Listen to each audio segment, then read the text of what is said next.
नमस्कार। खबर उत्तराखंड में आप सभी का स्वागत है। मैं हूं आपके साथ गरिमा वाजपेयी। खबरों में आगे बढ़ेंगे उससे पहले एक नजर आज की हेडलाइंस पर डालते हैं।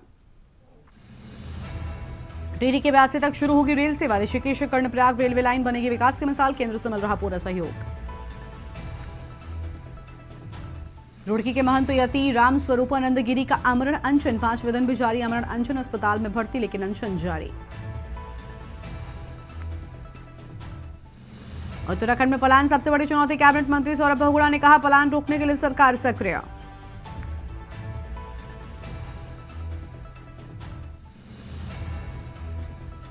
गाजियाबाद की घटना के बाद देहरादून प्रशासन सतर्क। बच्चों के डिजिटल व्यवहार की होगी कड़ी निगरानी।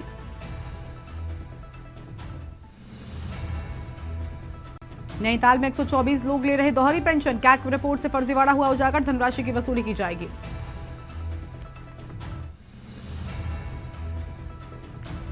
उत्तराखंड में फिर बदलेगा मौसम का मिजाज। आने वाले 2 दिनों में बारिश और बर्फबारी के आसार। मैदान में भी दिखेगा बारिश बर्फबारी का असर। आप देख रहे हैं के न्यूज़, खबरों का सारथी। रुक करते हैं खबरों की ओर। पहाड़ों के विकास के लिए केंद्र से पूरा सहयोग मिल रहा है। पहाड़ों पर रेल का सपना साकार होने जा रहा है, जिस पर केंद्र सरकार का पूरा फोकस है। बीजेपी प्रदेश अध्यक्ष और राज्यसभा सांसद महेंद्र प्रसाद भट्ट का कहना है सब कुछ ठीक रहा तो इस साल के अंत तक पहाड़ पर रेल का सपना साकार हो जाएगा। पहले चरण में टिहरी के 82 तक शुरू हो रहे ऋषिकेश से रेल सेवा की जाएगी।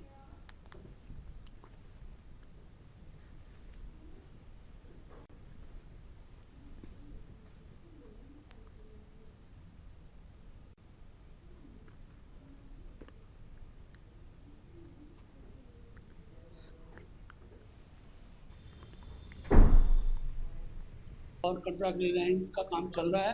मुझे पूरा विश्वास है हम इस वक्त के अंत तक 82 तक रेल की कनेक्टिविटी को जोड़ देंगे और धीरे धीरे आगे बढ़ता जाएगा।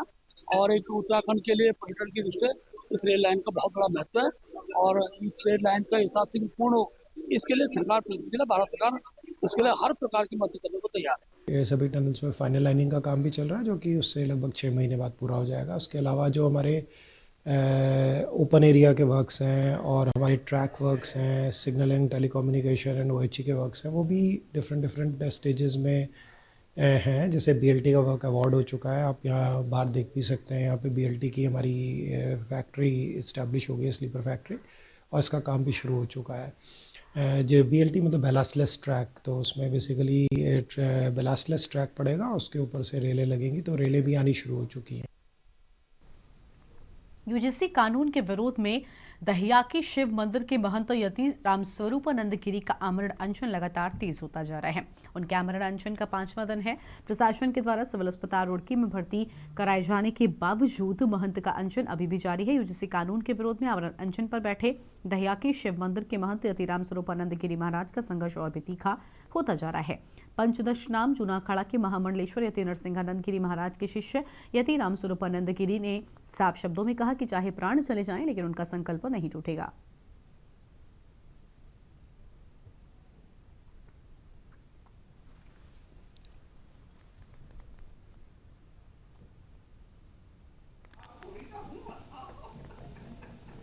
बहुत हमारा बातचीत करना रहा, साथ उठना बैठना रहा, भोजन पानी में साथ रहा है। तो बताइए कहीं से कहीं तक स्वास्थ्य भैया ऐसा है ना, मुझे ऐसा लगता है, मैं कहीं भी आपको बता दूँ, कहीं ना कहीं कुछ इसमें जो है बहुत बड़ा षड्यंत्र मुझे नजर आ रहा है। ऐसा मुझे शक हो रहा है कि कहीं कुछ ऐसा जो है, मुझे इनकी गतिविधि ठीक नहीं लग रही है। आप ही अपने क्षेत्र के जो आए हुए हैं प्रशासन के, ये भी बैठे हुए हैं, तो अभी लोग हमें छोड़ कहाँ रहे हैं? अब बताइए क्या करूं? मैं तो बहुत हल्का बोलकर छोटा सा सन्यासी हूँ। जैसे बोतल पे बोतल, बोतल पे बोतल, ग्लूकोज का, उसके इंजेक्शन पे इंजेक्शन, ये सब पे वादे देव महादेव और जगत जननी माँ बगलामुखी माता के चरणों में नमन करते हुए मैं महंत यति राम स्वरूपानंद गिरी शिष्य श्री पंचदशनाम जोना अखाड़ा महामंडलेश्वर यति नरसिंह गिरी महाराज जी, मैं दहिया का शिव मंदिर का महंत हूं। और पहले ये बताइए कि क्या मेरा आपको लग रहा है कि स्वास्थ्य खराब है? क्या स्वास्थ्य मेरा खराब नहीं है। अरे मैं दहिया के शिव मंदिर में यूजीसी जो हमारे सभी अपने हिंदुओं को आपस में लड़वा करके मरवा देगा, जिससे फिर जो है गजवाए हिंद के लिए रास्ता साफ हो जाएगा। खबर है डोईवाला से, जहां पर जॉलीग्रांट क्षेत्र से बेहद दुखद खबर सामने आई है। जॉलीग्रांट स्थित कोठारी मोहल्ला निवासी भारतीय सेना के जवान महावीर सिंह रावत का ड्यूटी के दौरान तमिलनाडु के कोयम्बटूर में हृदय गति रुकने से निधन हो गया। उनके निधन की खबर मिलते ही पूरे क्षेत्र में शोक की लहर दौड़ गई। 51 वर्षीय महावीर सिंह रावत पुत्र स्वर्गीय वीरेंद्र सिंह रावत भारतीय सेना की 15 गढ़वाल राइफल में हवलदार के पद पर सेवाएं दे चुके थे। वर्तमान में वो डिफेंस सिक्योरिटी कोर में नायक के पद पर तैनात थे। बताया जा रहा है ड्यूटी के दौरान अचानक ही उनकी तबियत बिगड़ी, जिसके बाद उनका निधन हो गया।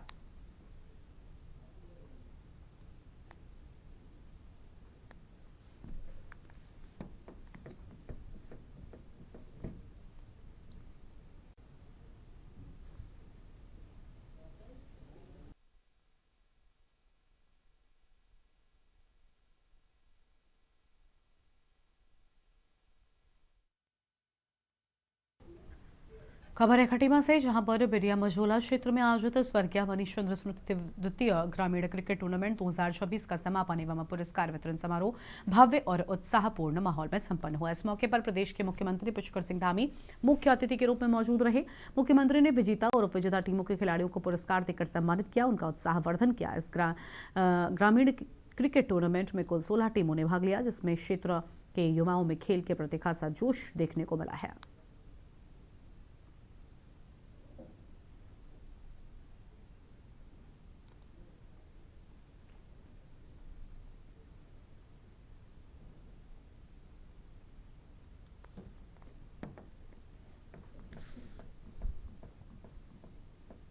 व्यक्तित्व में आता है जो जीवन के हर क्षेत्र में काम आता है। और आज उत्तराखंड के अंदर भी हम आदरणीय प्रधानमंत्री जी की प्रेरणा से हमने यहाँ पर पिछले वर्ष राष्ट्रीय खेलों का आयोजन किया था और उसके कारण से हमारे राज्य में हम एक खेलों के लिए 8 प्रमुख शहरों में 23 अकादमियों को बना रहे हैं और उसके अंदर 1000 विश्व स्तरीय हमारे खिलाड़ी एथलीट्स इसमें तैयार होंगे। स्पोर्ट्स लीगेसी प्लान हमारा तैयार हुआ है, अनेक इंफ्रास्ट्रक्चर खेल के क्षेत्र में हमारा बना है और अब राज्य के अंदर अनेक प्रकार के खेल जो राष्ट्रीय नहीं बल्कि अंतर्राष्ट्रीय स्तर के खेलों का भी आयोजन हो रहा है। खबर है, जहां पर प्रदेश में हाल के दिनों में बने तनावपूर्ण माहौल और कानून व्यवस्था की स्थिति को लेकर राज्य सरकार ने सख्त रुख अपनाया है और इस संबंध में भाजपा प्रदेश अध्यक्ष महेंद्र भट्ट ने सरकार की कार्यप्रणाली को स्पष्ट करते हुए कहा, प्रदेश में अशांति फैलाने वाले और कानून व्यवस्था को चुनौती देने वाले तत्वों के खिलाफ कार्रवाई की जाएगी। महेंद्र भट्ट ने मुख्यमंत्री धामी की कार्यशैली की सराहना करते हुए कहा, मुख्यमंत्री पूरी गंभीरता और प्रवीणता के साथ कानून व्यवस्था को संभाल रहे हैं।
गांधी जी कानून व्यवस्था को बहुत प्रभावित लेते हैं। जो भी घटनाएं होती हैं 24 घंटे के अंदर अपराधी जेल की सलाखों के अंदर होता है और ये हमने देखा भी पिछले दिनों। लेकिन इस प्रकार के कृत्य करने वालों पर भी कड़ा संदेश मुख्यमंत्री ने दिया है और पुलिस प्रशासन को भी कहा है कि भय का माहौल अपराधियों के अंदर रहना चाहिए। उसके दौरान सबको दिखाने लगी। खबर है देहरादून से, जहां प्रदेश में मदरसा बोर्ड को समाप्त कर अल्पसंख्यक शिक्षा प्राधिकरण के गठन को लेकर सियासी और सामाजिक हलचल तेज हो गई है। जहां एक और प्रदेश सरकार और सत्ताधारी दल इस शिक्षा व्यवस्था में सुधार की दिशा में बड़ी उपलब्धि बता रहे हैं, तो वहीं दूसरी ओर इस फैसले से कई मुस्लिम संगठन और धर्मगुरु नाराज नजर आ रहे हैं। उनका आरोप है कि यह निर्णय संविधान और अल्पसंख्यकों के अधिकारों पर सीधा हमला है। इस पूरे मामले पर भाजपा विधायक विनोद चमोली ने सरकार का पक्ष मजबूती से रखा है।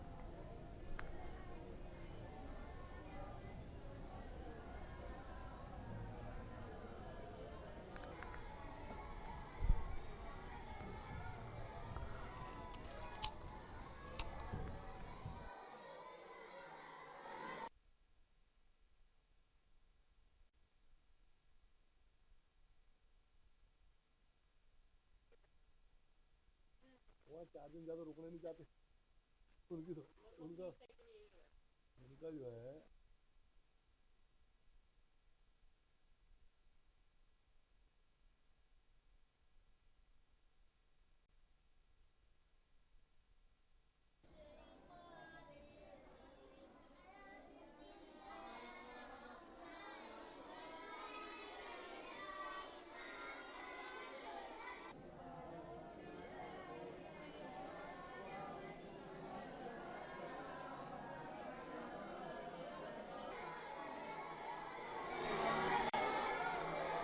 कोई भी शिक्षण संस्था चलेगी किसी नियम के आधार पर चलेगी, उसके कुछ मानक उनके मानकों के आधार पर चलेगी, प्रदेश द्वारा दी गई व्यवस्था के आधार पर चलेगी, और जो उसके मानक पूरे नहीं करेंगे वो कैंसिल होंगे।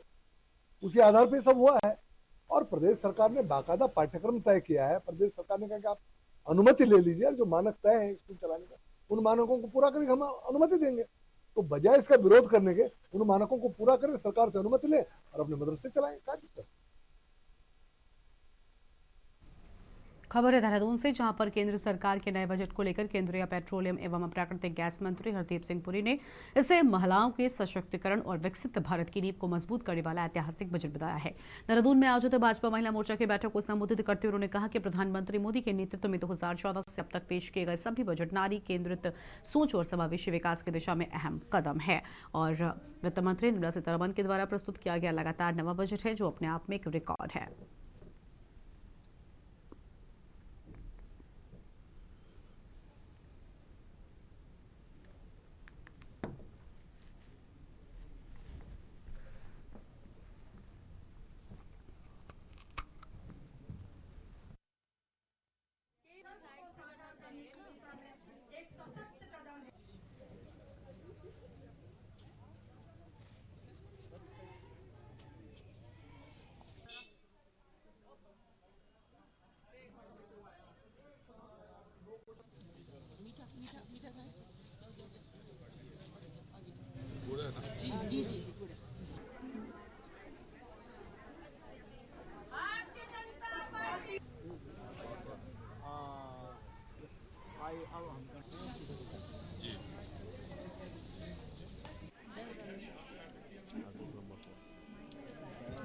हमारे बीच मुख्य अतिथि के रूप में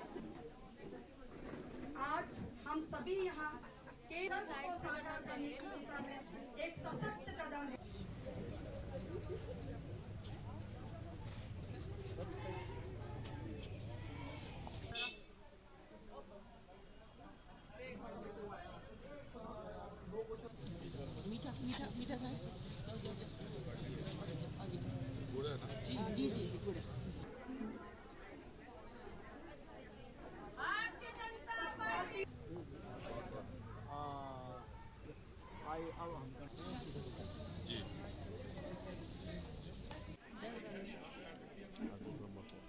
बहुत बिंदु ये जो बजट है, क्योंकि ये महिला मोर्चा की मीटिंग है, तो मैं समझता हूँ ये हमें स्पष्ट करना चाहिए। एक माननीय प्रधानमंत्री जी के जब से उन्होंने दिल्ली में दायित्व संभाला 13th बजट था और 9th consecutive budget Nirmala ji ने प्रेजेंट किया।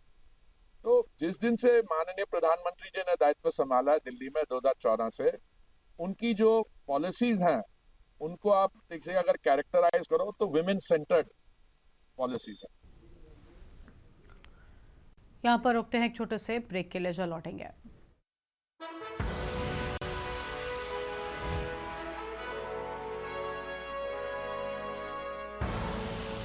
आप देख रहे हैं के न्यूज, खबरों का सारथी। ब्रेक के बाद आप सभी का स्वागत है। लक्सर से खबर है, जहां पर लक्सर रुड़की स्टेट हाईवे पर स्थित बहादुरपुर रेलवे फाटक लोगों के लिए रोजाना ही परेशानी का कारण बन गया है। रेलवे फाटक पर दिन भर लगने वाला जाम अब स्थानीय लोगों और राहगीरों की जिंदगी का जंजाल बन चुका है।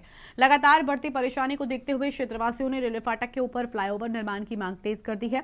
बताया जा रहा है कि लक्सर से रुड़की तक इस स्टेट हाईवे से 100 से अधिक गांव जुड़े हुए हैं। साथ ही कई बार ये मार्ग दिल्ली हरिद्वार हाईवे के वैकल्पिक रास्ते के रूप में भी इस्तेमाल किया जाता है। ऐसे में यातायात का दबाव हमेशा यहां पर रहता है। बहादुरपुर रेलवे फाटक पर फ्लाईओवर न होने के कारण जब भी ट्रेन गुजरती है, फाटक लंबे समय तक बंद रहता है, जिसके बाद दोनों वाहनों की लंबी लंबी दोनों तरफ कतारें लग जाती हैं।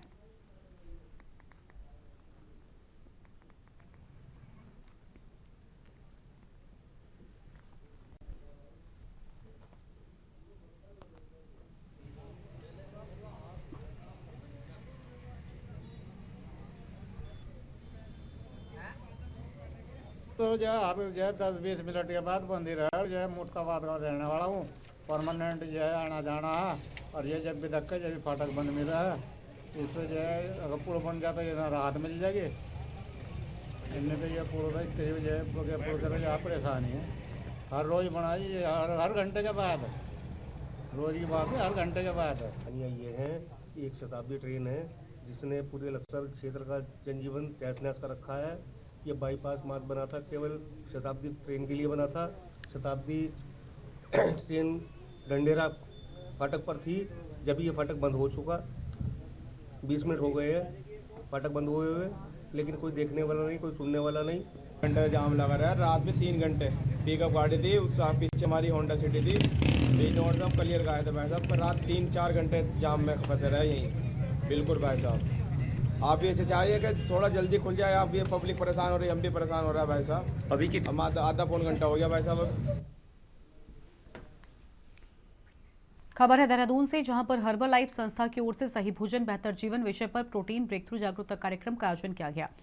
ये कार्यक्रम सर्वे ऑफ इंडिया हाथीबटकला स्थित ऑडिटोरियम में संपन्न हुआ, जिसमें बड़ी संख्या में गणमान्य नागरिक, विशेषज्ञ और स्कूली बच्चों ने भाग लिया। कार्यक्रम का उद्देश्य लोगों को शुद्ध, संतुलित और पौष्टिक आहार के महत्व से अवगत कराना है। कार्यक्रम के दौरान ईट राइट इंडिया अभियान के अंतर्गत वक्ताओं ने कहा, बदलती जीवन शैली और असंतुलित खान पान के कारण गंभीर बीमारियां तेजी से बढ़ रही हैं। मुख्य अतिथि मनु गौड़ ने प्लास्टिक के उपयोग से बचने और फास्ट फूड व अशुद्ध भोजन का त्याग करने की अपील भी की है।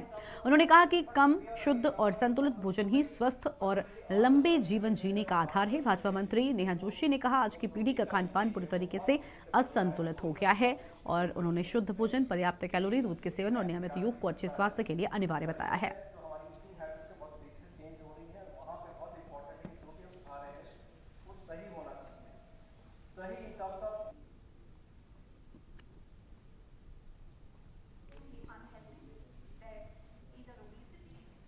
आज हम उस भारत में हैं जब हम इस स्टेज पे पहुंच चुके हैं जहां हम डिस्कस कर रहे हैं कि क्या खाना चाहिए। 2 दशक पहले तक ये वो भारत था जहां पे चर्चा होती थी कि भुखमरी है, अभाव है चीजों का। लेकिन आज पिछले 20 साल में इतना बदलाव भारत में आया है कि आज इस तरीके के कार्यक्रमों में हम चर्चा कर रहे हैं कि न्यूट्रिएंट्स क्या होते हैं, फूड अडल्ट्रेशन से कैसे डील करें। तो बहुत अच्छा प्रयास ईट राइट इंडिया का है कि देहरादून में बहुत सारे युवाओं के बीच में आज ज़्यादा तादाद इस कार्यक्रम में युवाओं की थी, बहुत सारे डॉक्टर्स, न्यूट्रिशनिस्ट, और साथ में अगर ये बात हो रही है कि कैसे जो हमारी आने वाली पीढ़ी है वो हेल्दी रहे, वो अच्छा खाएं, अच्छा एक्सरसाइज कर पाएं, और जो विकसित भारत की हम कल्पना करते हैं कि 2047 का भारत विकसित भारत होगा, $5 ट्रिलियन इकोनॉमी की बात करते हैं, ये तभी बन सकता है जब हमारे भारत में रहने वाले लोग जो है वो हेल्दी हो। ईट राइट इंडिया इनिशिएटिव जो है ये एफएसएसएआई का एक फ्लेक्सिबल प्रोग्राम है, जिसमें लोगों को जो है सुरक्षित भोजन के बारे में अवेयरनेस क्रिएट करने के लिए स्टार्ट किया गया है। और इसका मेन उद्देश्य है कि तो जिस तरह से देश में गैर संक्रामक रोग बढ़ रहे हैं, उसको कैसे जो है उस पर रोकथाम लग सके। और उसमें सबसे इम्पोर्टेंट चीज़ है हमारा भोजन। तो भोजन अगर सुरक्षित होगा, हमारा जो आहार सुरक्षित होगा, वही जो है स्वास्थ्य का आधार है।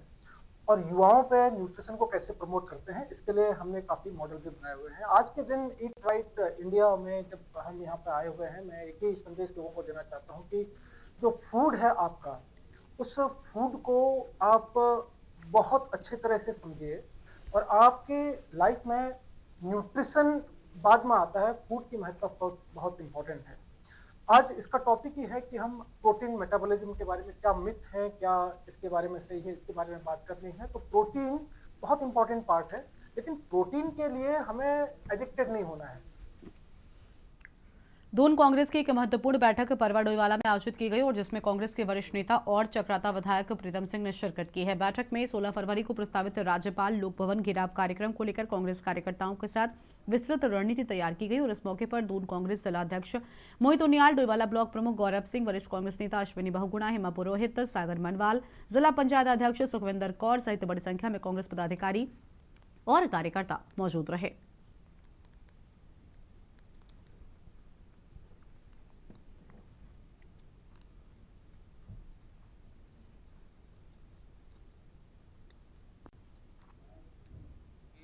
सोलह फरवरी को उत्तराखंड प्रदेश कांग्रेस द्वारा राजभवन का घेराव कार्यक्रम किया जाना है। उसको लेकर पूरे प्रदेश में तैयारी चल रही है।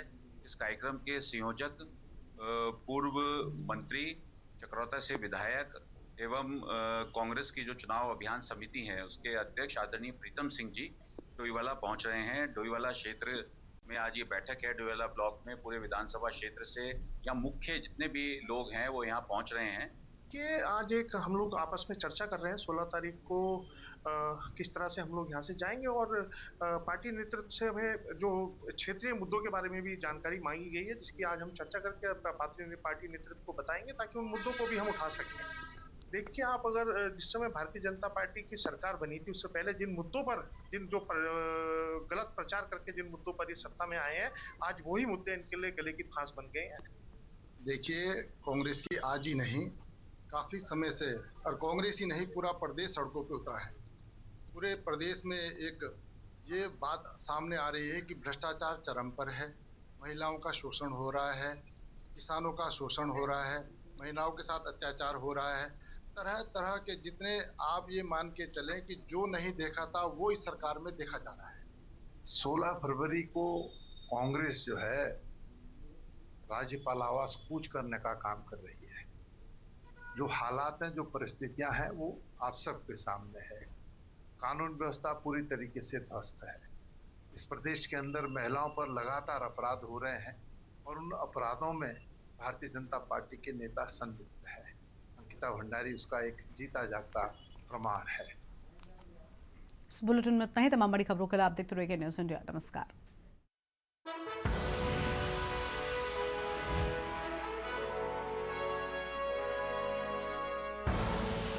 आप देख रहे हैं के न्यूज़, खबरों का